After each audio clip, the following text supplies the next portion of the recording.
I'm Drew. Uh, let's see, what do? I write the songs, and I sing and play guitar, and I play harmonica too. I'm Dave. I play drums and other random percussion as needed. Tim, play guitar, piano, lap steel, mandolin, and I sing occasionally. So how did you guys meet? Uh, I tripped across an ad that Drew had on Craigslist. He just recently moved back to Philly. Dave and I have been in and out of projects. We were at that moment out of a project. We weren't really looking to get into an original band again, but I heard some of Drew's material. It sounded really good. So Dave and I called him up to see what we could do and started working together. And that was about 3 years ago, I think. And, So the way I remember it was they were looking for female country vocalists, but I actually was so good that they were like, we no longer need a female country vocalist. We need this guy. We need this guy. So we found each other. Serendipitously, yes. Okay, what's the hardest part of being in a band? not being able to do it full time. Yeah, time. That's it. The plethora, the amount of ideas and creative things that we have when we sit down here for 2 hours a week, just not being able to like express them more fully. And then I think a lot of like the really shitty things about being in a band exists outside of your control. Because a lot of people have really good intentions, but they're just not very professional. And we kind of pride ourselves on being very professional. So there's just a lot of people that are in the business that probably shouldn't be. And you have to deal with those people all the time. And it gets old really quickly. Yeah. Yeah, so that can be pretty stressful for us as a band, but I guess it's like any relationship. You just make sure you don't take it out on each other. 'Cause you got to make sure you stay focused on what you're. That's true. Why you're angry, and make sure it's not the guys you're playing next to all the time. Yeah, I got no complaints here. Yeah. I could tell you 100 names off the top of my head who I can't stand, but it's not anyone here. So what is the process like when writing a song? So, I mean, I'm the songwriter or whatever. Tim and I have written some songs together, and we've all written songs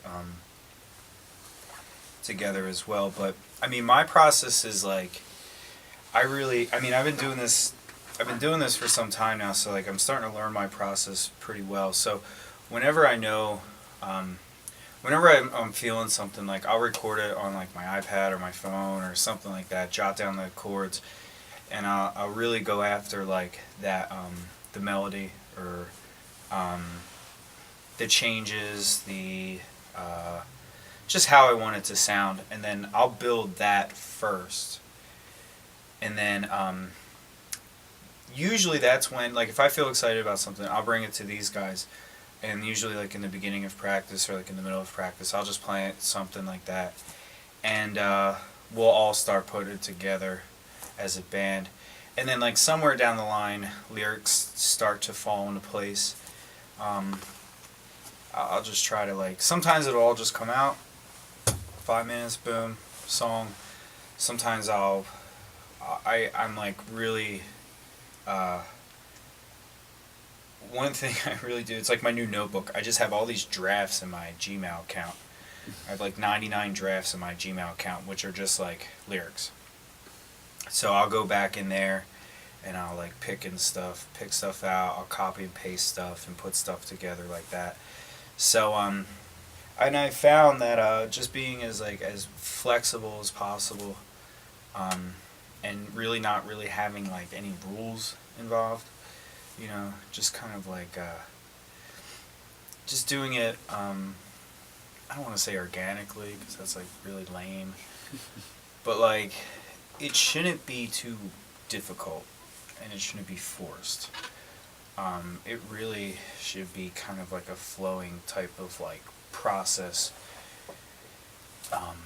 where it just kind of comes out, and then once I have something, we all kind of put it together. And I don't write parts for these guys. I always hate. Well, first off, like, I'm not nearly as good a musician as Tim, and like, I can't play drums at all. So like, if I were to tell them to do certain things, it would just be stupid. Like, every now and then, like, I have an ear for leads and riffs and stuff like that. So I'll like be like, hey, try this or whatever. But like, for the most part, like, I want people to tap into like what I'm feeling too.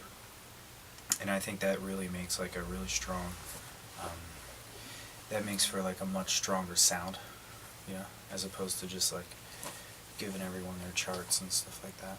So that's how I do things. That's how we've been successful so far. So So the genre that you're in isn't very popular within the music scene. Why are you in it? Like, what brought you to it? And what keeps you going when things are hard? You want to feel that? Me. Yeah. You haven't talked much yet. I didn't know that. Yeah, well, I think there's different different groups of people that are into different styles, and I actually think in I don't know what a lot of people might call the hipster scene in Philly, you know, South Philly, people are hanging out in South Philly. I actually think that folk Americana, indie kind of thing is actually pretty popular. All the people that like to buy vinyl and cassettes, tapes, and stuff like that.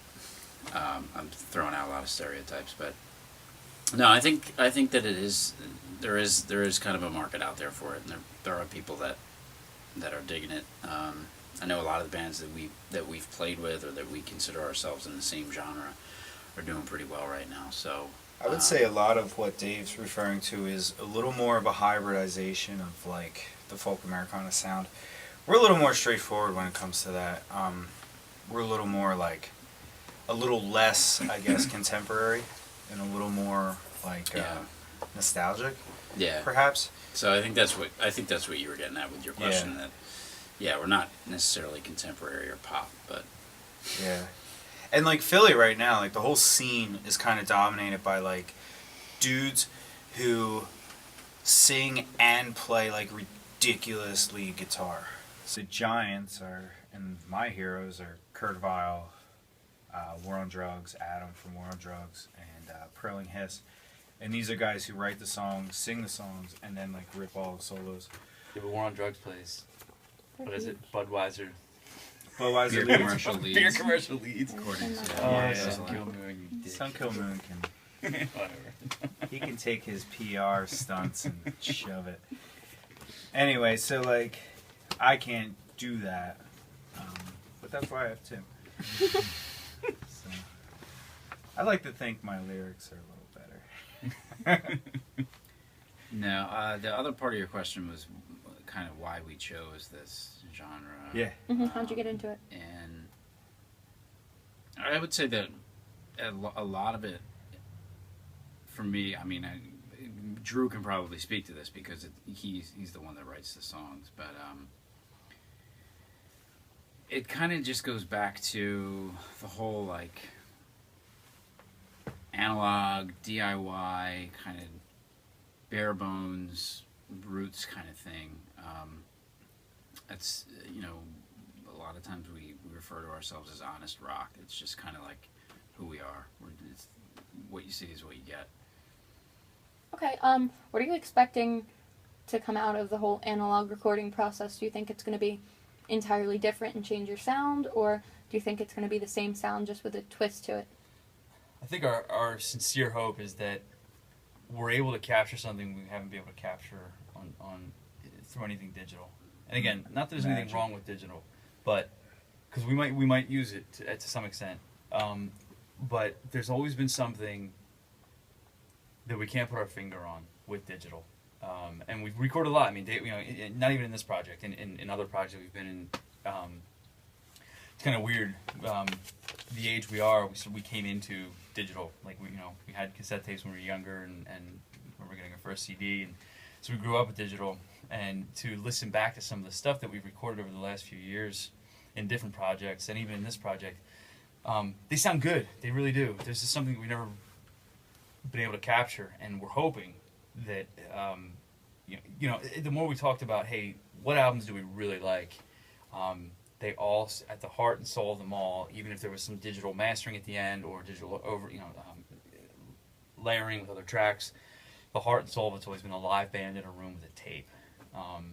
Yeah. So I think our hope is that maybe this will be the thing that we've been, it's our holy grail maybe. And I guess Tim makes a really good point. Is like we started to conceptualize like album wise. So to get back to your question, like this is going to be an album. This is going to be like a Naked Sun album. We've done EPs and we're probably going to do some more EPs and singles and stuff like that. But like this is an album, and to me, like, and to us, like we're connoisseurs. We sit down and we listen to albums in their entirety, from the beginning to the end, and it like tells a story and it has like a theme. It's like a book. I mean, you're talking to 2 English teachers here, so like 3 English majors. And 3 English majors. Wow. So yeah, like this thing is going to be like a conceptual work of art, and I think analog is like our medium because like it just makes sense. Like that's what's going to help us tell our story or whatever, So. And what is the story that you want to tell with this album? I guess it's personal. I got songs that are a couple years old now, and like I'm writing I wrote a song today. So I hope to tell like a story of like progression, honesty, and like I guess something that like can connect with other people, I like when I listen to records, I listen for things that like I don't even listen for them, they find me, so I'm trying to find those types of things that kind of jump out and then like grab people, so just like a very human thing where like we could just like kind of have this connection and stuff like that, so yeah. What's something important that people should be looking out for when listening to your record? Hopefully something that, just to quote a good friend of ours, speaks to them. Yeah. Something. I mean, it's like anything, any good album. We hope we make a good album, and we hope we have something that somebody can help make sense of all this. Whatever we do, somebody can walk away with that. That's damn. That's it. That's it. Do you have the same music influences, or do you bring different influences and backgrounds to the table, which would cause your sound to I think change? we're really different. Yeah. I mean, there's some like common denominators here and there. Wilco is one. Probably the only one I can think of right now. But like, we all come from like very kind of like different worlds. Like when we're by ourselves listening to Spotify or whatever, we're probably listening to 3 totally different genres. But I mean, that's awesome. Yeah. Hey. I think it brings Inspirations. nuances here and there, little subtleties. Mm-hmm. Like Tim will play some stuff sometimes, like in that song we just recorded, where in the bridge where like it. Me, I would probably put like a keyboard and some backing vocals or something and make it like very traditional kind of like Neil Young and Motown sounding. But like he brings that, and that's, to me, that's more of like a kind of like a 90s rock and roll thing, and like I like it a lot. I don't know how I feel about that comment. Is that a good thing? All right. As long as that's a good thing. Well, I mean, we could be derivative, Yeah. or we could be. Yeah. And like, you are always trying to come up with something, and like, I really appreciate that a lot. Cause like, you could be a drummer and just, you know, and like, we don't have any songs that are like, they're always like, you know, so like, that's really cool. Define success as a band. Oh, dude, okay. Like, what are you aiming for? Are you aiming for success? Or are Probably you a just beer aiming for your own sponsorship. personal?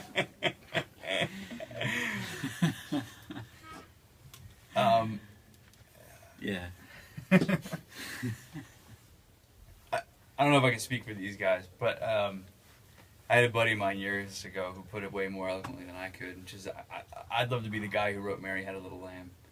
Like, I don't need my name out there, but I want the song to be out there. And Drew and I have often talked about, you know, you just sit back and write songs, even if they're pop songs, I don't care, you know, to market and send out there and make a living off of. I mean, that would be, for me, like I said, I don't want to speak for these guys, but No, for me too. that would be success. Like, I don't need to be the U2 or the multi-million-dollar act touring the world. I got a family, and I love being with them, and I love being with these guys and where we're from. And you know, if we could somehow balance that, and you know, have somebody you know, pay health insurance and all that good stuff, and just sit back and write music all day, I would be. Yeah, totally. I'd be okay with that. Yeah, that'd be amazing. That'd be that. I always go back to like Motown, and then like Paul Simon. Like, these are people who, like, their job was to write songs, and like, to me that sounds like the perfect job. You write the song, you get the publishing, you don't have to go on tour. If you want to go on tour, you can go on tour. That'd be great. Steely Dan never toured, right? I mean, A lot of bands don't tour, like, and they're super successful. So, I mean, to me, to make a living would be the ultimate mark of success. And like I said earlier, having that 2 hours expanded to, you know, 40 hours, 50 hours, 60 hours. I mean, if it were our job, we would spend every waking moment that we could, you know, putting it together and doing it. So, I guess that's a pretty high mark, but I'm not really going to settle for much less than that. And can you guys describe a moment where you're like, this is why I'm in a band? Like a good moment that made you feel like what you're doing was really reaching out to people. Happened just like 20 minutes ago. That song you guys recorded. yeah. No? For me, it's every time we put together a new song and play it through for the first time. Mm-hmm. Like, for me, that's the best moment of being in a band. It's like birth, you know, it's like, that's the first time something has been brought into the world in its completion, in its entirety. Something that started as like an idea in my head, and then has kind of like grown between all of us. Like, for me, that's like crack for me. Besides crack. Besides, you actually. Dave and I grew up together. You know, we spent hours like running around the woods when we were kids, just turning over rocks to see what would be there.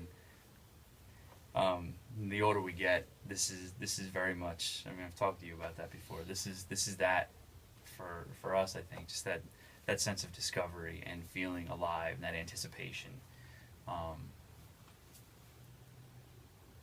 It doesn't. I don't know. I can't think of many things that are much better than that in terms of just like. Come on, I get to sit back with some of my closest friends, have a few beers, write songs, play shows. Yeah, man, it's awesome. Yeah, so it happens all the time. Okay. What do you do to get your name out there? Like, how do you get a following? Do you have a following? No, No? friends and family. I mean, yeah, we have friends and family and stuff like that. And we And we they sold support you. like albums that are like the EP of Total Strangers too. Yeah. yeah, And getting yeah, we've been on the radio, and XPN has really hooked us up. John Batiste at the key is like, he's just like the most honest and loyal person in the Philly music scene, and he's hooked us up for no reason at all, just because he liked our music. But that's probably, you could file that under like things I hate most about being in a band, is that like I'm not a marketer, Yeah. I'm a songwriter, so like I need to hire somebody or something, or I don't know. We're not very good at branding, I guess. It's Yeah. right? The whole. It's just like the last thing. Like there, to me, just so many other things are more important, Yeah. you know. And then like that stuff, kind of stuff comes last. So like the whole Twitter and Facebook and like, we played a big festival and I forgot the CDs because like I'm just not. That's just not where my head is, you know. I'm thinking about the lyrics and my right. performance and. So. But like, I mean, if you're going to do DIY, that's probably one of the most important things. So, I don't know. Maybe we'll get a major to do all that stuff for us. Okay, Yeah, no, well, we do. I'm We sorry. have the website. We have all the social media accounts, and we try. You know, we try to do stuff like this whenever the opportunity arises. Right. Whenever anybody wants to talk to us, we're happy to talk. And so far, we've been lucky enough that we've had enough people, you know, want to talk to us. And so, thank you guys for coming out. Yeah. Of course. Are there any last comments you want to say for everyone that's watching? Thank you. Yeah. Thanks. Thank you so much. I mean, and I also want to say, like,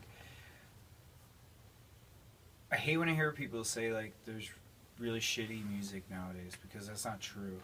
Like, if you're saying that, you're being lazy or something. Yeah. Because just in your own backyard in Philadelphia, there's just so much good music. I go out to shows at least once a week, and I see all kinds of music.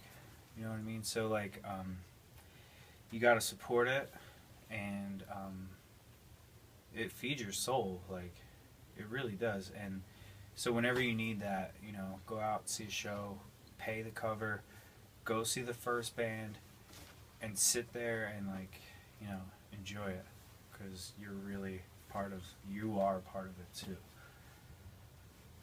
And yeah, that's spoken from a true fan. So I love my fans. Awesome. Thank you guys so much. Thank you.